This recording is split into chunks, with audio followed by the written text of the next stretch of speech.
नमस्कार, मी प्रदीप. आपण ह्या तासापासून भारतीय राज्यघटनेचा अभ्यास चालू करणार आहोत. भारतीय राज्यघटना कशा पद्धतीनं आपल्या पूर्ण देशाचा कारभार कशा पद्धतीनं चालतो आणि कशा पद्धतीनं आपली भारतीय राज्यघटना अस्तित्वात आली हे आपण ईच आर्टिकल बाय आर्टिकल आपण काय करणार आहोत, पाहणार आहोत. तर त्याचा अभ्यास करताना आपलं पहिलं प्रकरण आहे ऐतिहासिक पार्श्वभूमी, हिस्टॉरिकल बॅकग्राऊंड. हिस्टॉरिकल बॅकग्राऊंड म्हणजे काय, याचा अभ्यास करणं का गरजेचं आहे भारतीय राज्यघटनेचा अभ्यास करण्यापूर्वी? तर भारतीय राज्यघटना ह्याची जी आपल्या भारतामध्ये आली ही म्हणजे आपली जी क्रांती होती ही राज्यक्रांती स्वरूपात न असता एक पीसफुल ट्रान्सफर ऑफ पॉवर होतं. आणि पीसफुल ट्रान्सफर ऑफ पॉवर असल्यामुळं एक शांततापूर्ण मार्गाने आपल्या एका सत्तेकडून दुसऱ्या सत्तेकडे काय होतं, हस्तांतरण होतं शक्तीचं. आणि ते हस्तांतरण शांततापूर्व मार्गाने असल्यामुळं भारताच्या स्वातंत्र्यापूर्वीच्या काळामध्ये जे काही कायदे झाले, जे काही महत्त्वपूर्ण कॉन्स्टिट्यूशनल डेव्हलपमेंट झाल्या, त्याचा परिणाम आपल्या भारतीय राज्यघटनेवरती पडलेला आहे. आणि तो भारतीय राज्यघटनेवरचा परिणाम अभ्यासण्यासाठी भारतीय राज्यघटनेचं इव्होल्युशन, उत्क्रांती कशा पद्धतीनं भारतीय राज्यघटना आपली तयार करण्यात आली हे अभ्यासण्यासाठी आपल्याला ऐतिहासिक पार्श्वभूमी अभ्यासणं फार महत्त्वाचं आहे. तर हिस्टॉरिकल बॅकग्राऊंडमध्ये बघा काय येतं, ऐतिहासिक पार्श्वभूमी काय आहे याची. तर आपल्याला इतिहासामध्ये गेलं तर आपल्याला भारतावरती ब्रिटिशांनी राज्य केलं आणि हे ब्रिटिशांनी जे राज्य केलेलं आहे आणि त्या ब्रिटिशांनी राज्य केल्यानंतर त्यांनी काय महत्त्वाचे कायदे आपल्याकडे आणले, त्या कायद्याचा परिणाम आपल्या राज्यघटनेवरती झाला. तर तिथपासून ब्रिटिशांच्या भारतात येण्यापासून आपल्याला काय करायचं, राज्यघटनेचा अभ्यास करायचा. तर सर्वात पहिला आणि महत्त्वाचं म्हणजे काय, तर महत्त्वाची एक सुरुवात काय झाली होती, तर 31 डिसेंबर 1600 रोजी ब्रिटनची महाराणी एलिझाबेथ हिनं काय केली, एक सनद एका कंपनी तयार झालेली होती. त्या कंपनीचं नाव होतं ईस्ट इंडिया कंपनी किंवा ब्रिटिश ईस्ट इंडिया कंपनी.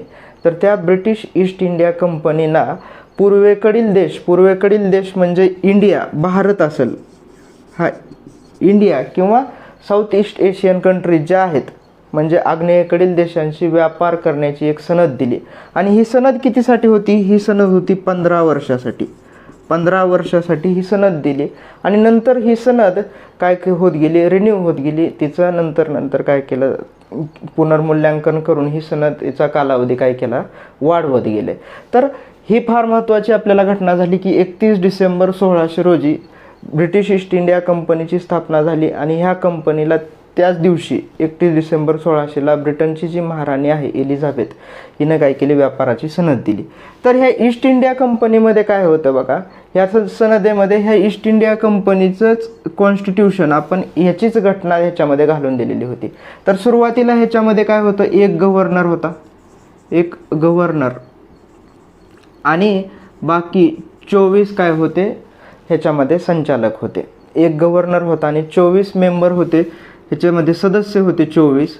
आणि ह्या सदस्य आणि एक गव्हर्नरच्या माध्यमातून ह्या कंपनीचा कारभार चालू होता. तर हे नंतर ह्या 25 सदस्य जे आले, हा एक गव्हर्नर आणि हे 24 सदस्य, ह्या 25 सदस्याच्या माध्यमातून कंपनीनं कारभार केला आणि हळूहळू त्याचं रूपांतर हे झालं संचालक मंडळामध्ये. आपण त्या संचालक मंडळाला कोर्ट ऑफ डायरेक्टर्स म्हणतो. तर हे संचालक मंडळ अस्तित्वात आलं. संचालक मंडळ, कोर्ट ऑफ डायरेक्टर म्हणजेच काय, संचालक मंडळ. आणि ह्या संचालक मंडळाच्या माध्यमातून कंपनी भारतातील तिचा कारभार पाहू लागली संचालक मंडळाच्या माध्यमातून. तर बघा, ब्रिटिश पहिल्यांदा भारतामध्ये 1608 साली आले. 1608 साली आले, त्यावेळेस मुघलांचा काळ चालू होता आणि आपल्याला मुघल सम्राट शहाजहान याचं मुघल सम्राट जहांगीर याचं राज्य आपल्या भारतावरती होतं त्यावेळेस. तर त्या राज्याच्या वेळेस काय केले, ब्रिटिश भारतामध्ये आपल्या आगमन झालं आणि आगमन झाल्यानंतर हळूहळू त्यांना काय केलं, व्यापार करण्यास सुरुवात केली. सुरुवातीला ही ईस्ट इंडिया कंपनी जी होती हिला जी ह्या सनद जी दिलेली होती, ह्या सनदेमध्ये पूर्वेकडील देशाशी व्यापार करण्याची मोनोपॉली दिली होती. मोनोपॉली म्हणजे काय, तर पूर्ण अधिकार कंपनीशिवाय त्या ब्रिटिश म्हणजे इंग्लंडमधील इतर कुठल्याही नागरिकांना भारताबरोबर किंवा पूर्वेकडील देशाबरोबर व्यापार करण्याची अनुमती नव्हती. फक्त ईस्ट इंडिया कंपनीच व्यापार करू शकत होती. ह्या कंपनीलाच काय होती, ती मोनोपॉली होती. आणि मग ब्रिटिश भारतात आले 1608 साली आणि हळूहळू ब्रिटिशांनी व्यापार चालू केला. त्यावेळेस मुघल शासन जे होतं, हे मुघल शासन शक्तिशाली होतं.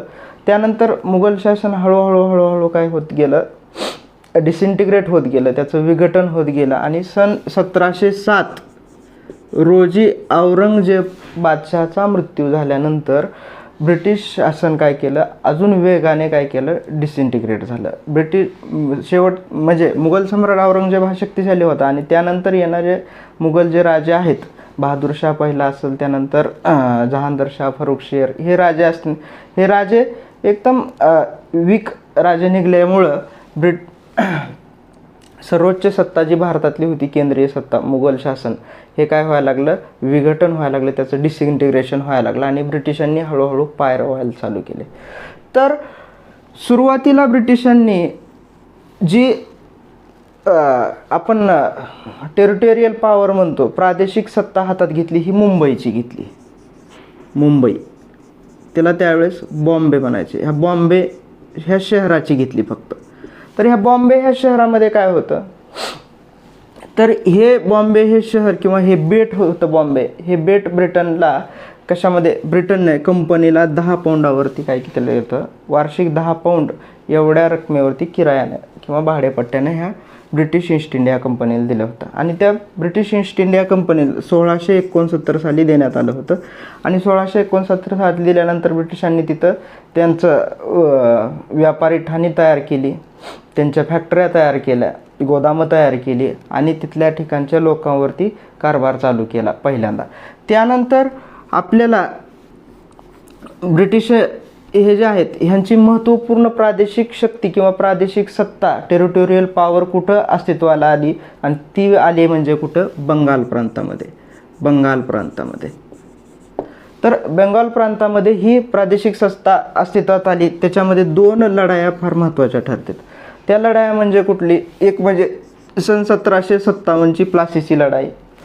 ही प्लासीची लढाई जी झालेली होती, ह्या लढाईमध्ये ब्रिटिशांनी बंगालचा जो नवाब होता सिराज उद्दौला, ह्या सिराज उद्दौलाला काय केलं, ह्याच्यामध्ये हरवलं आणि त्याच्याकडून हरवलं आणि ह्याला मारूनही टाकलं आणि त्याच्याकडून बंगालची सत्ता हस्तगत केली. त्यांना तिथं त्यांचा पपेट नवाब बसवला. तो नवाब होता मीर जाफर. मीर जाफरलाही काढला आणि त्यांना तिथं मीर कासिमला ठेवलं. शेवटी मीर कासिमलाही ब्रिटिशांचं जे धोरण हे पटना झालं म्हणून मीर कासिम, त्यानंतर मीर कासिम नंतर ह्याला मिळालेला अवधचा नवाब सुजाउद्दौला,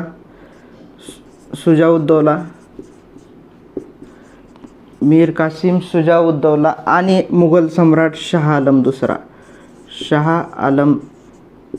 दुसरा यांना काय केलं, ह्या कंबाईन ह्या तिघांच्या फौजांनी ब्रिटिशांवरती काय केलं, ब्रिटिशांसोबत लढाई केली. आणि ती लढाई म्हणजे कुठली होती, सन 1764 सालची बॅटल ऑफ बक्सार, म्हणजे बक्सारची लढाई आपण त्याला म्हणतो. ही बक्सारची लढाई फार निर्णायक ठरली ह्याच्यामध्ये, कारण 1764ला बक्सारची लढाई झाली आणि ब्रिटिशांनी ही लढाई जिंकली. ही लढाई जिंकल्यानंतर एक तह झाला आणि त्या तहानुसार 1765 रोजी ब्रिटिशांना काय केलं, दिवाणी राईट्स मिळाले, म्हणजे दिवाणी अधिकार मिळाले.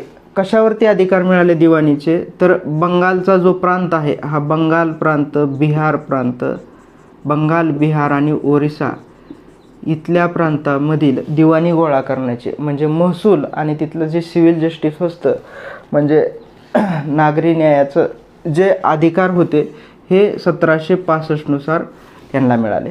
बंगालमध्ये त्यावेळेस नवाबच होता, नवाबाचंच राज्य होतं, पण तिथला महसूल जो गोळा करण्याचा होता, रेव्हेन्यू, हा महसूल हा ह्या दिवाणी अधिकारामुळं गोळा करण्याचा अधिकार ब्रिटिशांना मिळाला. आणि तिथलं जे कायदा व सुव्यवस्था ही नवाबानेच बघायची होती, त्यामुळे तिथं दुहेरी शासन पद्धती तयार झाली. 1765 ते 1772 पर्यंत बंगालमध्ये दुहेरी शासन होतं. दुहेरी शासन म्हणजे महसूल एकाने गोळा करायचा आणि कायदा व सुव्यवस्था एकाने बघायची. कायदा सुव्यवस्था, तिथले फौजदारी कायदे, क्रिमिनल जस्टिस जे असेल हे कोणाकडे होतं, नवाबाकडे होतं. आणि सिव्हिल जस्टिस आणि दिवाणी, महसूल गोळा करण्याचं, रेव्हेन्यू गोळा करण्याचं काम कोणाकडे होतं, हे ब्रिटिशांकडे होतं किंवा ब्रिटिश ईस्ट इंडिया कंपनीकडे होतं. त्यावेळेस कंपनीचं राज्य होतं. आणि त्यामुळं बंगाल प्रांतामध्ये काय झालं, अनागोंदी कारभार झाला.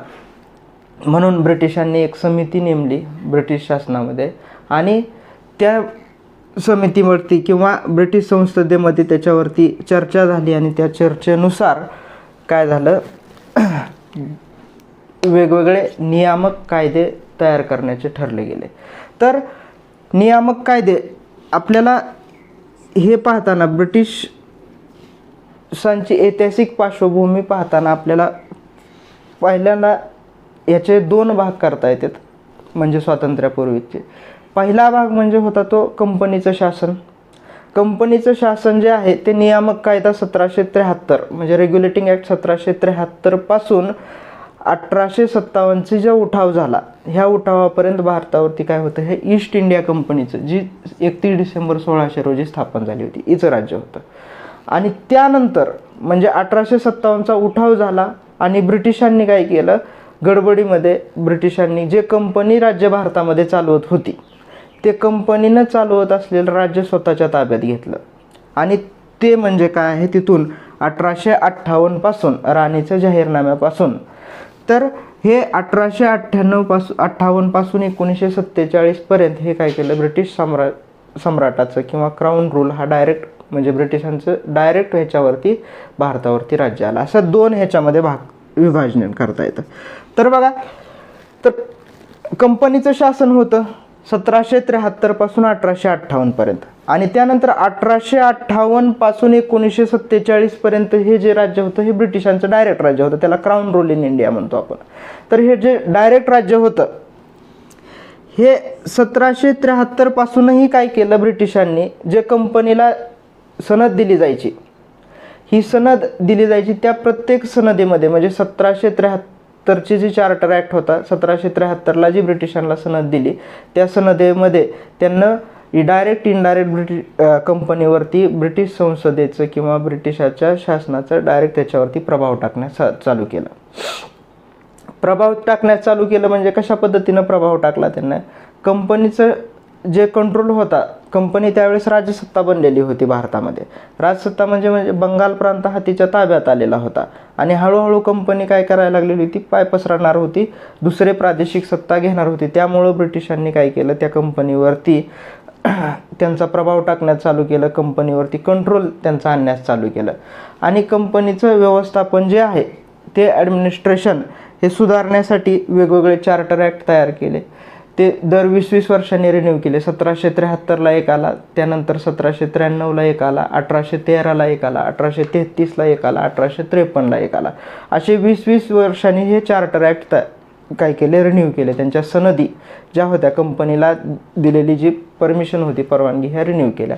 आणि ह्याच्यामध्ये ब्रिटिशांनी काय केलं, इनडायरेक्टपणे त्यांच्यावरती, ह्या कंपनीवरती त्यांचा प्रभाव वाढवण्यास चालू केला आणि स्वतःच्या ताब्यात हा भारतामधली जी सत्ता होती, राज्यसत्ता, हळूहळू स्वतःच्या ताब्यात ब्रिटिशांनी घ्यायला चालू केली. म्हणजे जी इनडायरेक्ट कंपनीकडे होती ती ब्रिटिशांनी डायरेक्ट त्यांच्याकडे घेण्यास सुरुवात केली. मग आता कशा पद्धतीनं, आणि ती कंपनीकडे जी होती त्या सत्तेचा एंड 1857चा उठाव झाला. त्या 1857चा उठाव झाला की कंपनीकडून पूर्णपणे सत्ता काढून घेतली आणि डायरेक्ट ब्रिटिशांनी स्वतःच्या ताब्यात घेतली. एक भारत मंत्री तयार केला, सेक्रेटरी ऑफ स्टेट म्हणतो त्याला, आणि त्यानंतर भारत मंत्री आणि त्यानंतर भारतामध्ये व्हाईसराय हे पद तयार करून त्यांना डायरेक्ट स्वतःच्या हातात घेतली. तर कंपनीची जी सत्ता होती 1773 पासून 1858 पर्यंत. तर ह्याच्यामध्ये जे चार्टर ॲक्ट आपल्याला आले, हे चार्टर ॲक्ट महत्त्वाचे आहेत. कारण का महत्त्वाचे आहेत ह्या चार्टर ॲक्ट, तर ह्या चार्टर ॲक्टच्या माध्यमातून ब्रिटिशांनी कशा पद्धतीनं ही भारतामधील जी सत्ता होती, म्हणजे भारतामध्ये पहिल्यांदा महत्त्वाच्या 3 प्रेसिडेन्सी होत्या, 3 प्रांत होते त्यांचे, ब्रिटिशांचे. एक म्हणजे बंगाल होता, दुसरा मध्ये मद्रास प्रांत होता आणि तिसरा म्हणजे मुंबई प्रांत होता. तर हे 1773च्या चार्टर ॲक्टपासून हे तिन्ही प्रांत ह्यांना हळूहळू एकत्रित करायला चालू केलं.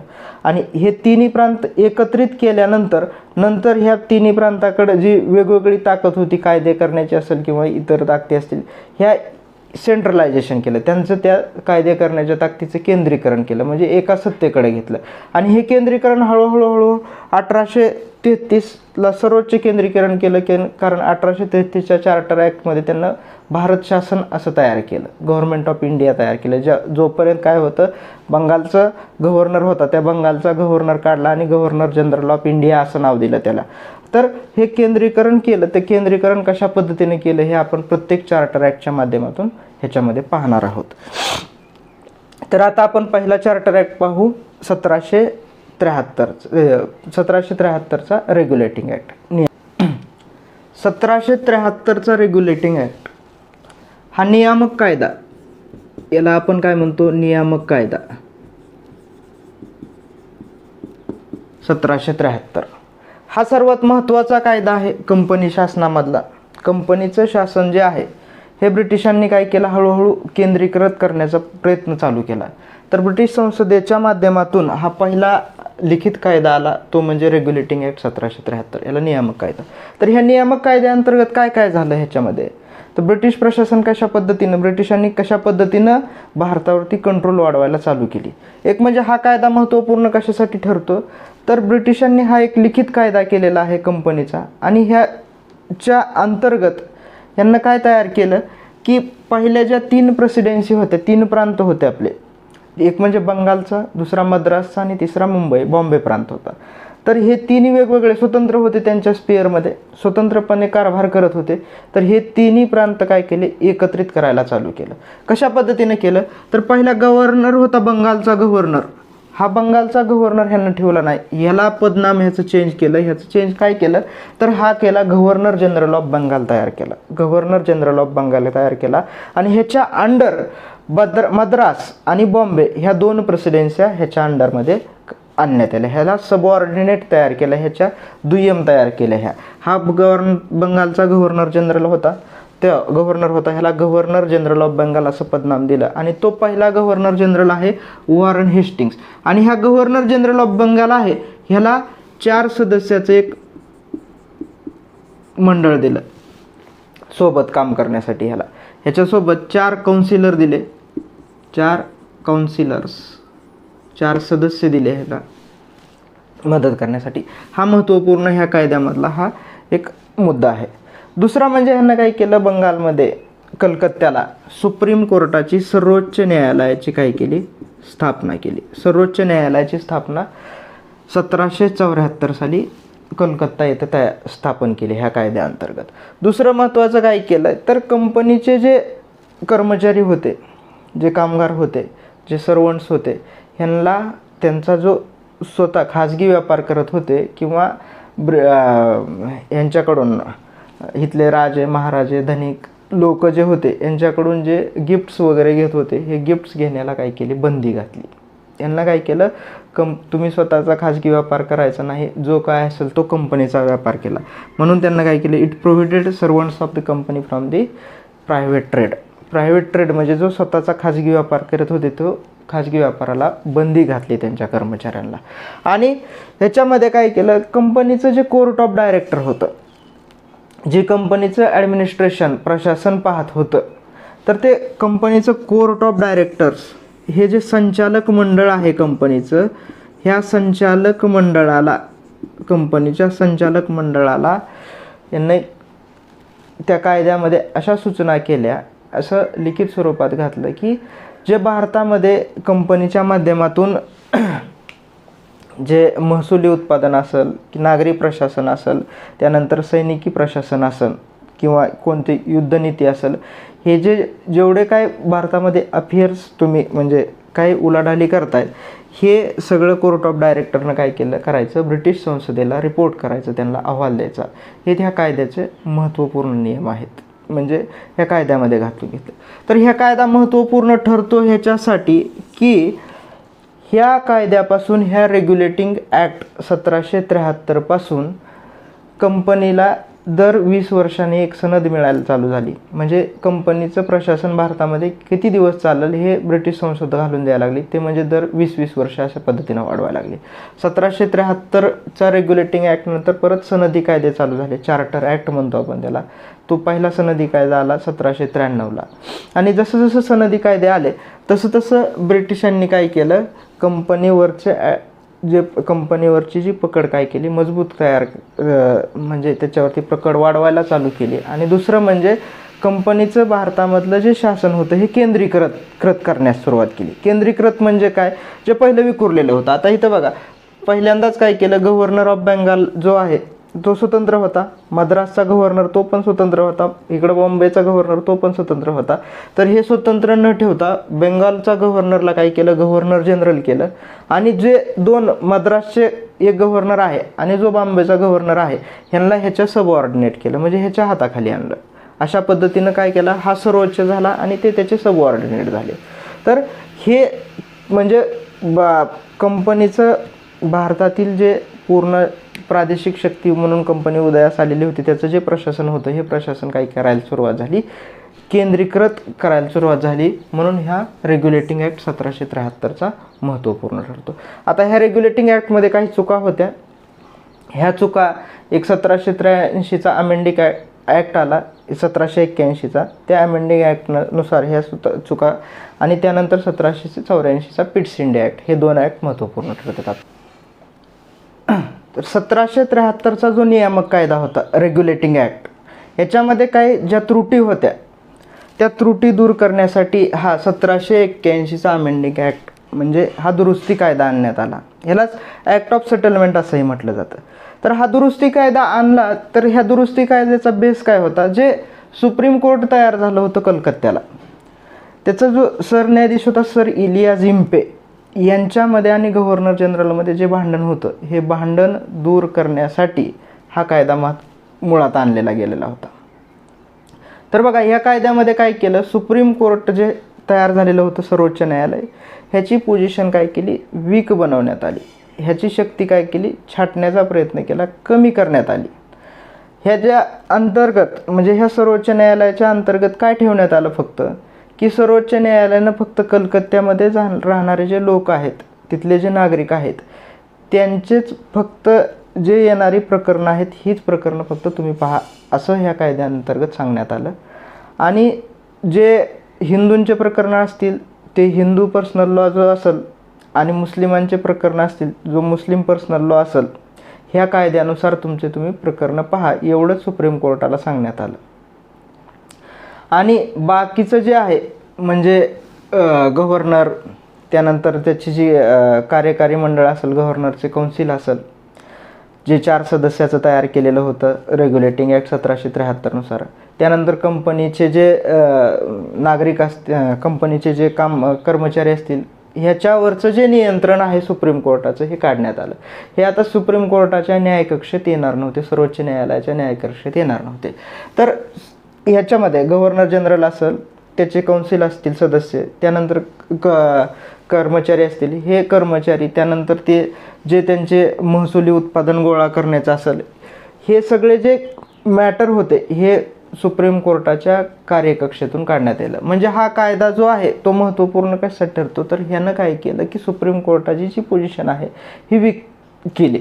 दुसरं वीकनेस काय केलं, सुप्रीम कोर्टाची शक्ती अजून काय कमी केली, जर जे प्रांतिक न्यायालय होती त्या प्रांतिक न्यायालयातून अपील जे सुप्रीम कोर्टात जाणार होतं ते सुप्रीम कोर्टात जाऊ दिलं नाही. हे अपील कुठं करण्यात आलं, जर प्रांतिक न्यायालयाचं अपील करायचं असेल तर ते सुप्रीम कोर्टात न करता कुठं करायचं, गव्हर्नर जनरल जे आहे बंगालचा आणि त्याची जी कौन्सिल आहे गव्हर्नर जनरलच्या कौन्सिल किंवा गव्हर्नर जनरल समोर ते अपील, ते दुसरा अपील ते ठेवण्यासाठी ह्या कायद्यामध्ये आणण्यात केला. हा कायदा काय होता तर सुप्रीम कोर्टाची शक्ती कमी करणे आणि गव्हर्नर जनरलची शक्ती वाढवणे, एवढाच हा सेटलमेंट कायदा होता. यांच्यामध्ये जे भांडणं होते सुप्रीम कोर्ट आणि गव्हर्नर जनरलमध्ये, हे भांडणं कमी करण्यासाठी हा दुरुस्ती कायदा आणलेला होता. तो म्हणजे अमेंडिंग ॲक्ट ऑफ 1781, त्याला ॲक्ट ऑफ सेटलमेंट म्हणतो. त्यानंतर ह्याच्या पुढचा कायदा काय आहे तर ह्या पुढचा कायदा होता ब्रिटनचा प्रधानमंत्री पिट्स. ह्या पिट्सनं हा कायदा आणलेला आहे. पिट्स इंडिया ॲक्ट असं त्याला म्हटलं जातं. तो आहे 1784चा. तर तो पाहू आपण.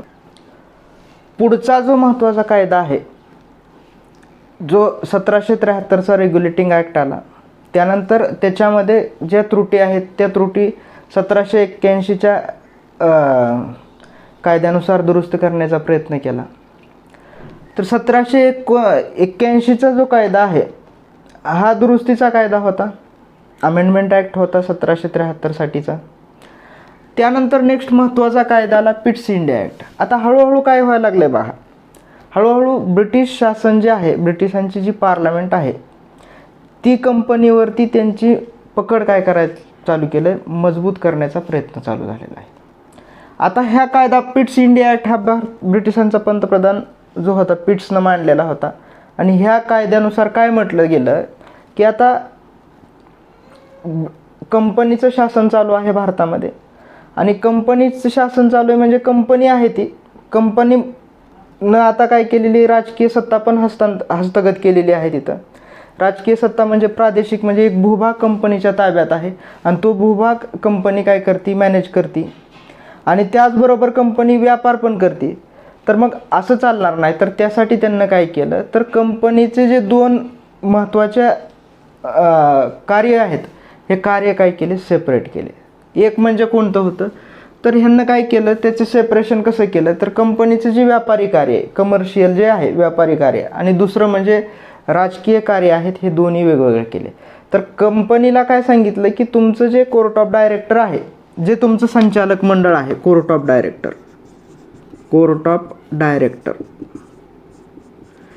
हे संचालक मंडळ, हे संचालक मंडळाने हे व्यापारी कार्य तुमचं पहा. तुमचा व्यापार जो आहे हा व्यापार संचालक मंडळाकडे देण्यात आला. आणि जे राजकीय म्हणजे ह्याच्यामध्ये पॉलिटिकल जे कार्य आहे ते म्हणजे कुठलं, तर ब्रिटिशचा महसूल गोळा करणे त्या प्रदेशाचा, तिथली कायदा सुव्यवस्था जाणणे, दुसऱ्या भूभागाबरोबर युद्ध पुकारणे, त्यांचे जे मिलिटरी कार्य आहेत हे मिलिटरी कार्य पाहण्यासाठी दुसरी बॉडी तयार केली, ती म्हणजे आहे board of control. Board of control केलं. हे 6 सदस्यांचं एक मंडळ तयार केलं. ह्याला आपण काय म्हणतो, नियंत्रक मंडळ किंवा बोर्ड ऑफ कंट्रोल म्हणतो. हे 6 सदस्यांचं नियंत्रक मंडळ त्यांना काय केलेलं आहे, तयार केलेलं आहे ह्या पिट्स इंडिया ॲक्टनुसार. तर बघा, ह्या 6 सदस्यांचं हे जे नियंत्रक मंडळ आहे हे काय पाहणार, ह्या कोर्ट ऑफ डायरेक्टरनं फक्त आता व्यापार पाहायचा. आणि हे नियंत्रक मंडळ आहे, हे नियंत्रक मंडळ कंपनीचं जे राजकीय कार्य आहे तिथलं, म्हणजे तिथला महसूल गोळा करणं असेल, दुसऱ्या प्रांताबरोबर युद्ध करणं असेल, जे मिलिटरी अफेअर्स असतील तिथले, हे सगळं कुणाकडे आलं, बोर्ड ऑफ कंट्रोलकडे आलं. आणि हे काय होतं, 6 सदस्यांचं एक मंडळ होतं, त्याला आपण नियंत्रक मंडळ म्हणतो. तर आता आपल्याकडं 2 मंडळं तयार झाली. एक आहे कोर्ट ऑफ डायरेक्टर, ह्याला आपण संचालक मंडळ असं म्हणतो, संचालक मंडळ. आणि दुसरं आहे बोर्ड ऑफ कंट्रोल, नियंत्रक मंडळ. आणि हे 2 मंडळ चालू झाले आणि इथूनच काय झाला, कंपनीचा दुहेरी कारभार चालू झाला. दुहेरी, एक म्हणजे व्यापार करण्यासाठी कोर्ट ऑफ डायरेक्टर, व्यापारी कारभार पाहण्यासाठी, आणि दुसरा पॉलिटिकल अफेअर्स जे आहेत ते पाहण्यासाठी नियंत्रक मंडळ. तर पहिल्यांदाच ब्रिटिशांनी काय केलं, कंपनीवरची जी त्यांची पकड आहे ती मजबूत करण्यासाठी त्यांना काय केलं की कंपनीचं जे शासन आहे, कंपनीचं जे साम्राज्य आहे भारतामधलं, हे कंपनीचं साम्राज्य नसून हे कुणाचं आहे, ब्रिटिशांचं साम्राज्य आहे, असं ह्या पिट्स इंडिया ॲक्टमध्ये म्हटलं. कंपनीचा जो भूभाग आहे त्याला ब्रिटिश पजेशन्स इन इंडिया असं म्हटलं, ब्रिटिश पजेशन्स इन इंडिया. तर आता त्यांना डायरेक्ट हे कंपनीचं नसून हे ब्रिटिशांचंच भारतामधील काय केलं आहे, पजेशन आहे, ब्रिटिशांचाच तो भाग आहे असं समजून यांना एक बोर्ड ऑफ कंट्रोल तयार केलेला आहे. बोर्ड ऑफ कंट्रोल आता काय करणार आहे, फक्त त्यांचं राजकीय जे आहे ते राजकीय पूर्ण पॉलिटिकल अफेअर्स जे आहेत, म्हणजे कोणते, महसूल गोळा करणे त्या प्रदेशाचा, तिथली कायदा व सुव्यवस्था पाहणे, त्यानंतर तिथले जे मिलिटरी अफेअर्स आहेत, दुसऱ्या प्रदेशावरती युद्ध करणे, हे कुणाकडे आलं, बोर्ड ऑफ कंट्रोलकडे आलं. आता बघा, यानंतर परत 1784 नंतर 1786ला एक कायदा आला. हा पण कायदा होता थोडा दुरुस्तीचा. तर ह्या 1786ला आपला गव्हर्नर जो आहे, बंगालचा गव्हर्नर म्हणून लॉर्ड कॉर्नवालिसची नियुक्ती करण्यात आली. आणि ह्या कॉर्नवालिसच्या नियुक्तीसाठी हे चेंजेस करण्यात आलेले होते. तर कॉर्नवालिसनं काय सांगितलं की त्याची जी कौन्सिल आहे, जी 1773च्या कायद्यानुसार एक कौन्सिल तयार केलेली होती गव्हर्नर जनरलला मदत करण्यासाठी, कार्यकारी मंडळ तयार केलेलं होतं. तर ते कार्यकारी मंडळ, ते कौन्सिल होतं 4 सदस्याचं. तर हे 4 सदस्य जे काम करू देत नाहीत असं म्हणणं होतं गव्हर्नर जनरलाच पहिलं, बरोबर का. तर ह्या 4 सदस्यांनी जे काय ठराव केलेले असतील, हे ठराव ओव्हरराईड करण्याचा अधिकार ह्या लॉर्ड कॉर्नवालिसला ह्या 1786च्या ॲक्टनुसार देण्यात आला. आणि दुसरं म्हणजे काय केलं की लॉर्ड कॉर्नवालिसनं अशी अट घातली होती की कमांडर इन चीफ जो आहे, म्हणजे सैन्याचा प्रमुख जो आहे, तो पण काय असणार आहे, मीच असणार आहे, म्हणजे लॉर्ड कॉर्नवालिसच असणार आहे. तर ह्याच्यामध्ये सरसेनापती आपण त्याला म्हणू, सरसेनापती किंवा कमांडर इन चीफ हा पण कोणाला करण्यात आला ह्या कायद्यानुसार, लॉर्ड कॉर्नवालिसनं. हे दुरुस्ती होती तात्पुरती, हे लॉर्ड कॉर्नवालिससाठीच केलेली होती. तर असा हा 1786 ॲक्ट. आणि ह्यानंतर परत महत्त्वाचा जो आलेला ॲक्ट आहे तो आहे चार्टर ॲक्ट, सनदी कायदा आपण त्याला म्हणतो. आणि हा सनदी कायदा आहे पहिला रेग्युलेटिंग ॲक्ट. रेग्युलेटिंग ॲक्ट नंतर दर 20 वर्षांनी सनदी कायदे येत केले. आणि तो सनदी कायदा म्हणजे काय, 1793चा आता चार्टर ॲक्ट, त्याला 1793चा सनदी कायदा म्हटलं जातं. तर ह्या 1793च्या चार्टर ॲक्टनं काय काय आपल्याकडं याच्यामध्ये अटी घातल्या किंवा काय काय प्रशासनाचे सुधार केले, कशा कशा पद्धतीनं कॉन्स्टिट्यूशनल डेव्हलपमेंट होत गेली, हे आपण पाहणार आहोत.